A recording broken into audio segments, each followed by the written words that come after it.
Talk about the game, Coach. It was a wild, just even before you got there, and then just the game was wild in itself. Well, getting there was an issue at first. Had a little accident on the way. There was a car in the middle of the road and bus driver did a great job of swerving and missing it, just clipping it a little bit, and pretty much saved the 2 lives in the car, and might have saved some of us in the bus as well from the perspective where I was sitting. So it was scary, but our guys sat on the side of the road for 2 hours, got over it, and got back rolling, and went and played the game. Got there about an hour and 20 minutes before the game started. And it's kind of good. Sense of urgency, get dressed, get ready to go, get out and practice, and warm up. We did that, and went out and played, and made some mistakes. Didn't finish some drives. Had some penalties in the red zone, which hurt us, and had a field goal blocked, and missed a field goal, which would keep it from overtime, you could say. But it's the way the ball bounced and the way the game went. We got our chances in the second half, where defense came out and made 2 4th-down stops, one inside the 10-yard line and another one about the 30, and we were able to get 3 points out of one of those. And then they made a mistake. We had pressure on the punter, and he kind of bobbled the snap. We'd put pressure on him all night, so bobbled the snap. We got the ball, went and scored a touchdown, tied it up, and almost gave away in the last play of regulation. A little bust in coverage, which was hard to believe, but we tackled them at the 2-yard line, went to overtime, and they scored, and we came down and we scored on 3rd down and went for the win. So they made the play on the 2-point conversion, and we didn't. So that's why we lose by 1. Why go for the win in that situation?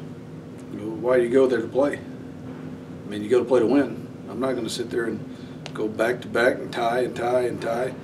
I told our guys we didn't come here for anything but a win. This is our chance to go to win. Let's go get it. So as soon as overtime started, I got in headsets and told the coaching staff, I said, if we get an opportunity where we can go for 2 and win the game, we're going to do it. And I turned around and told the team that. I said, get ready, because we're not going to be here long. We're going to score, we're going to go for 2, and we're either going to win or go home losing. And I just feel like at the moment our players were in and the way we want to do it, it's a simple, easy decision, in all honesty. It was one that was made right away.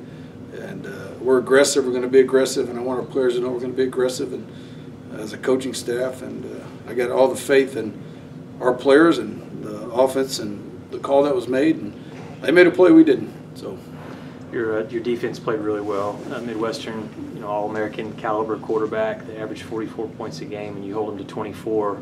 How was the defense able to do that? I think the way we practice, the discipline, they do a lot of things, and the quarterback makes a lot of things go. You could see that a little bit as the game started to progress, how he held the ball and brings the defense to himself, and then he's able to get rid of it.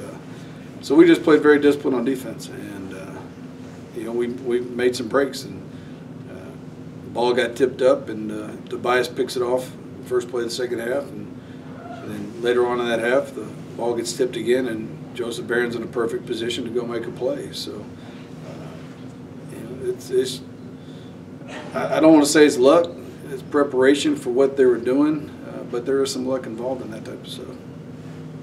And they played hard. They got after it. I mean, they didn't back down. They weren't worried about it. They loved the challenge. They loved going up against a team that's averaging that amount of points, and they took it, took the challenge to heart. Win 6 games, just a day removed from the end of the season. But what are your thoughts on this year? You look at the number of wins, and everybody sees it's a very successful year. I look at 2 that got away right away. I look at the first one and the last one that I feel like that we were in position to win the games, and we didn't.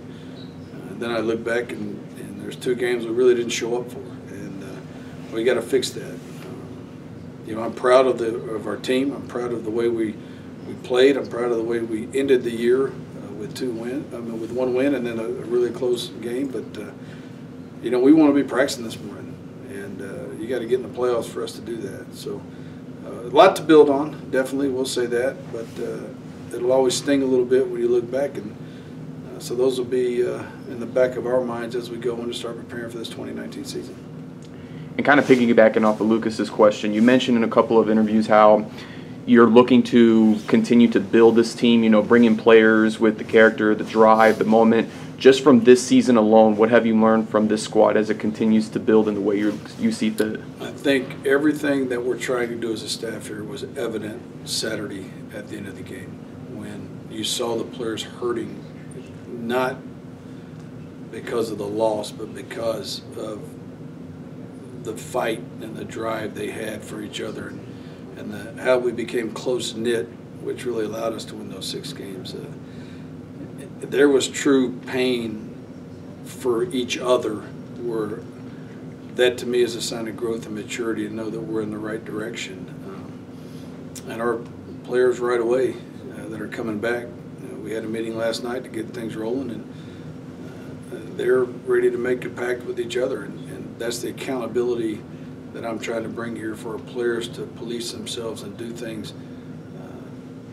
So I'm very excited about that, and it's hard to let this team go, because to see how they grew and to see that growth and to be part of it every day was a whole lot of fun for us. I know that recruiting never really stops, but when are you really going to start, I guess, put your foot on the gas and really start recruiting for signing day? We got 3 coaches out today, leaving today, so there's no rest for the weary, and we're going to go try to find the right type of players to come into West Texas and not get us 6 wins, but get us 9 to 10 wins and keep us practicing going into November and December. How important do you think it was, like a player like Tobias or several other freshmen that showed up this year, to kind of almost, I don't know, help maybe with a sales pitch or something to recruits? I told the whole team last night. They're all sitting down in front, and I said, we're going to go out and recruit, and this is our expectations when we bring in a recruit. But I also told them we're going to go out and recruit better players that are sitting in this room. And the reason I told them that was not because I'm disappointed in them, but it's because we brought in a lot of competition last year and made us better. I want to bring in better competition. Right? If we bring in guys that come in and earn a starting spot, I want them to have to earn that. And if our guys maintain a starting position, I want them to know that they earn that. And we're only going to get better with the more competition we bring in. So I wasn't a threat. It's just the way we do things. I think that guys can see that if they come in and compete, regardless of what their age is, if they're the best one, they're going to play.